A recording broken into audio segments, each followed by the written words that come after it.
नमस्कार। इसमें हम जानेंगे कि विधान परिषद के सदस्यों का चुनाव कैसे होता है।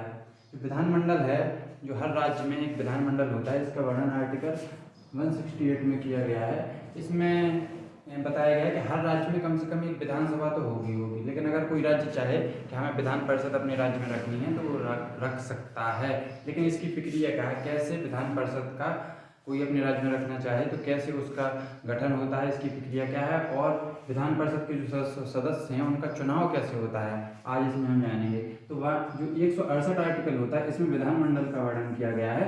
तो विधानमंडल में हमारे प्रत्येक राज्य में एक विधानमंडल होगा। विधानमंडल में कौन कौन होता है? एक विधानसभा, एक विधान परिषद। अगर हो, अनिवार्य नहीं है, हो भी सकती है और नहीं भी हो सकती है।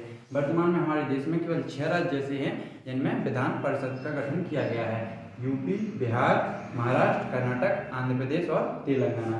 तो विधानमंडल में कौन कौन भाग होते हैं? एक तो विधानसभा, विधान परिषद और राज्यपाल। अब आर्टिकल 169 इसमें बताया गया है कि विधान परिषद को बनाने की प्रक्रिया क्या है, विधान परिषद बनाई कैसे जाती है। अगर कोई भी राज्य अपने कोई भी राज्य चाहे कि हमें अपने राज्य में विधान परिषद भी बनानी है, विधानसभा तो हर राज्य में होगी, लेकिन अगर कोई राज्य चाहे कि हमें अपने राज्य में विधान परिषद भी बनानी है तो उसका गठन कैसे होगा? इसके लिए सबसे पहले उसको अपनी विधानसभा में एक बिल लाना होगा और उस बिल को अपनी विधानसभा से 2/3 बहुमत से पास कराना होता है। 2/3 बहुमत का मतलब क्या होता है? एक विशिष्ट बहुमत होता है। विशिष्ट बहुमत, जैसे अगर किसी राज्य में वर्तमान में उपस्थित 99 सदस्य हैं तो 99 का 2/3 मतलब अगर 66 सदस्यों की इसमें सहमति मिल गई है तो विधानसभा से 2/3 बहुमत से पास हो गया। इसके बाद क्या होगा? अभी तो विधानसभा से 2/3 बहुमत से पास हो गया है। इसके बाद क्या होगा? इसके बाद इसको इस बिल को संसद में ले जाया जाएगा। संसद से इस बिल को साधारण बहुमत से पास कराना होता है। कोई विशिष्ट बहुमत नहीं, साधारण बहुमत से पास कराना होता है। साधारण बहुमत का मतलब क्या होता है? उपस्थित का आधा प्लस 1। जैसे अगर 100 हैं, 100 सदस्य हैं उपस्थित, तो 100 का आधा कितना होगा? 50। 50 प्लस 1। अगर 51 सदस्यों ने अपनी सहमति बना दी है तो वो साधारण बहुमत से पास कराया जाएगा। अब संसद में 3 भाग होते हैं: लोकसभा, राज्यसभा और राष्ट्रपति। तो पहले लोकसभा से साधारण बहुमत से पास कराया जाएगा, उसके बाद राज्यसभा से साधारण बहुमत से। साधारण बहुमत का मतलब समझ रहे ना? जैसे अगर 543 लोकसभा में सदस्य होते हैं तो उसमें से 273 सदस्यों का बहुमत होना चाहिए, इसका मतलब है साधारण बहुमत। और राज्यसभा से इस प्रकार 245 सदस्य होते हैं, उसका आधे से एक अधिक। और फिर उसके बाद फाइनली राष्ट्रपति के बाद जाता है। अगर राष्ट्रपति उसमें सहमति बना देता है तो उस राज्य में फिर विधान परिषद का गठन हो जाएगा। तो सबसे पहले विधानसभा से 2/3 बहुमत से पास कराना होगा। उसके बाद हमारी संसद है, संसद में लोकसभा, संसद के 3 अंग होते हैं: लोकसभा, राज्यसभा और राष्ट्रपति। तो संसद से साधारण बहुमत से पास कराना होता है और फिर फाइनली राष्ट्रपति की साइन होने के बाद उस राज्य में विधान परिषद का गठन हो जाता है। इसका वर्णन आर्टिकल 169 में कहा गया है। फिर आता है आर्टिकल 170, जिसमें विधानसभा का वर्णन किया गया है। विधानसभा हर राज्य में होगी, हर राज्य में विधानसभा होगी। अधिकतम उसमें सीटें 5 हो सकती हैं और न्यूनतम 60 हो सकती है। 170 में इसका वर्णन किया गया है, विधानसभा का वर्णन किया गया है। प्रत्येक राज्य में एक विधानसभा होगी, अधिकतम 500 और न्यूनतम 60 सीटें हो सकती हैं। लेकिन न्यूनतम का जो क्राइटेरिया है वो काफ़ी कम है, क्योंकि जनसंख्या के अनुपात में सीटों का वर्णन हुआ है। तो हमारी उत्तर प्रदेश है, उत्तर प्रदेश में सबसे अधिक सीटें दी गई हैं, वहीं सबसे कम सीटें सिक्किम राज्य को मिली हैं। सिक्किम राज्य में केवल 32 सीटें हैं। और अगर केंद्र शासित प्रदेश के हिसाब से देखा जाए तो सबसे कम सीटें पुदुचेरी के पास होती हैं। पुदुचेरी के पास मात्र 30 सीटें हैं। कितनी सीटें? 30। पुदुचेरी के पास 30 सीटें हैं। ठीक है। अब आता है आर्टिकल 171। 171 में है कि विधान परिषद के सदस्यों का चुनाव। विधान परिषद है तो विधान परिषद के सदस्यों का चुनाव कैसे होता है? विधान परिषद के सदस्यों में हम जानते हैं कि हम सब लोग वोट नहीं डालते हैं, कुछ ही सदस्य वोट डाल सकते हैं, लेकिन कौन डाल सकता है इसका वर्णन है आर्टिकल 171 में। इनके सदस्यों को जब भी वोट होते हैं तो उसमें 3 भागों में पहले हम बांट लेते हैं: 1/3 सदस्य और 1/3 सदस्य और 1/3 दूसरे सदस्य। तो 1/3 होते हैं, 3 होगा, 1/3, 1/3, 1/3। तो 1/3 शुरुआती 1/3 होते हैं। इनके सदस्यों का चुनाव विधानसभा के सदस्य करते हैं। जो विधानसभा होती है हमारी राज्य में, हर राज्य में विधानसभा होती है, तो विधानसभा के सदस्य वो इन 1/3 सदस्यों का चुनाव करते हैं, विधानसभा के सदस्य। और एक यहाँ बात ध्यान देने योग्य है कि विधान परिषद में जो सदस्यों की संख्या है वो जो विधानसभा में सदस्य हैं उसकी 1/3 से ज़्यादा नहीं हो सकती है।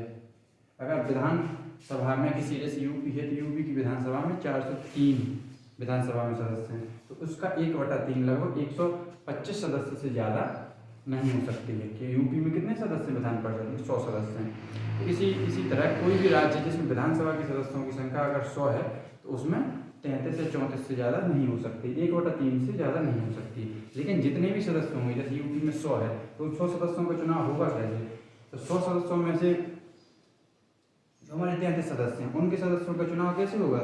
1/3 को विधानसभा के सदस्य चुनेंगे। विधानसभा के सदस्य कौन से? यूपी में 403 विधानसभा के सदस्य हैं, वो 1/3 को, मतलब जो 100 सीटें हैं, जैसे विधान परिषद की सीटें हैं 100, इन 100 का चुनाव 100 में से जो 33 हैं तो 33 का चुनाव करेंगे कौन? विधानसभा के सदस्य। विधानसभा के सदस्य कितने हैं? विधानसभा के सदस्य 403 सदस्य इन 33 लोगों का चुनाव करेंगे। ठीक है।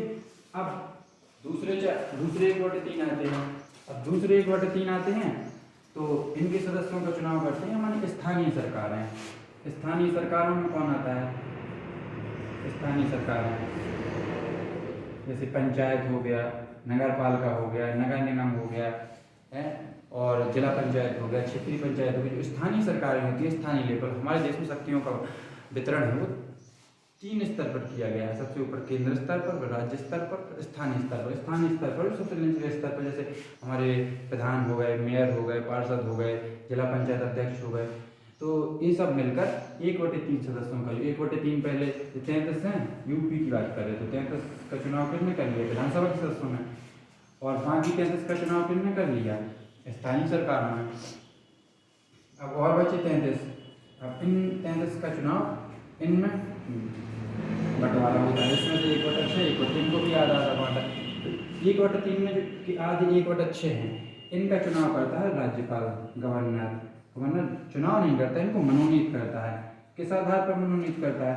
इनको कला, साहित्य और समाज सेवा, इन आधारों पर इनको मनोनीत कर देता है सदस्य। 1/6 सदस्य जितने भी हुए, 100 का 1/6, 16-17 सदस्यों को लगभग यूपी के बिहार में हम देखें तो उनको मनोनीत कर देता है सीधे सीधे। अब बची बाकी 1/6 और बची। इस 1/6 को फिर 2 भागों में बांटा जाता है। इन 1/6 में से 1/12 सदस्यों का चुनाव और 1/12 सदस्यों का चुनाव 2 भागों में होता है।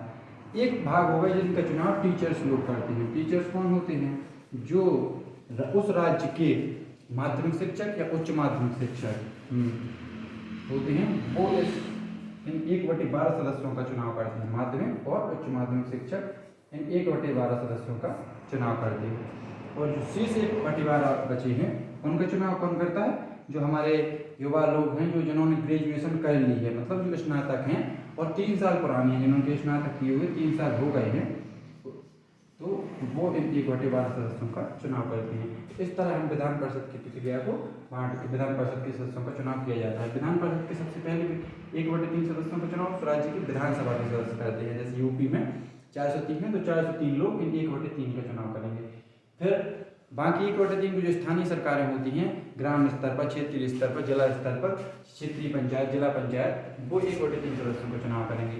और बाकी फिर वो जो 1/3 शेष बचे हैं उनमें से आधे 1/6 को गवर्नर नियुक्त कर देता है, मनोनीत कर देता है। कला, साहित्य, समाज सेवा और सहकारी आंदोलनों में इन लोगों ने भाग लिया है, उसके आधार पर इनको मनोनीत करता है।